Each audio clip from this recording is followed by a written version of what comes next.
Aujourd'hui, nous partons sur les traces de Myocastor coepus. Pour avoir une chance d'observer celui que l'on appelle aussi ragondin, il faudra te rendre au bord d'un plan d'eau, à l'aube ou au crépuscule, avec une paire de jumelles. Notre défi du jour est plutôt facile, pour qui sait observer. Notre mammifère est un champion de l'adaptation, mais à une condition. Il lui faut de l'eau.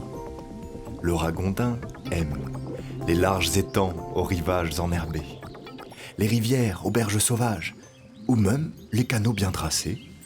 Tandis que ces milieux aquatiques lui offrent des voies de navigation sûres, c'est sur la terre ferme que le rongeur trouve ses repas.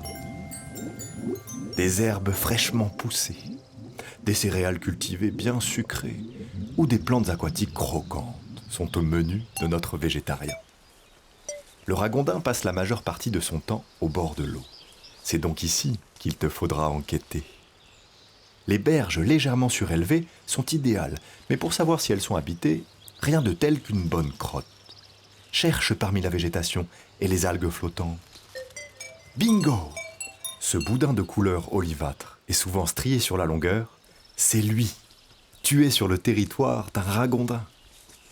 Pour découvrir les habitudes de notre rongeur, inspecte attentivement les rives.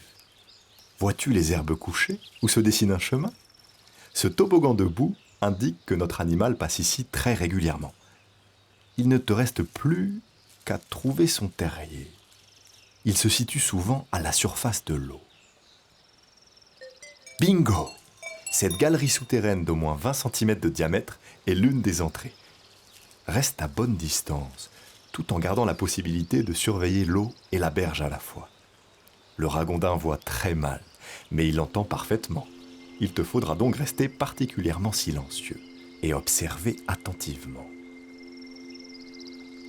Trouvé! Il a décidé de sortir à la nage. Le ragondin est avant tout un mammifère aquatique. Il se déplace aisément avec ses pattes arrière palmées, tandis que sa fourrure épaisse lui évite d'être trempée. À l'aide de glandes sébacées situées près de son museau, il enduit les longs poils raides afin de les rendre imperméables.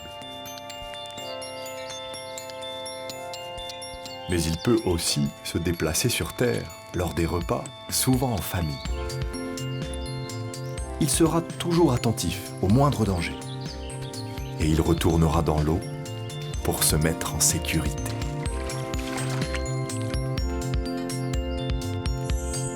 Mission réussie.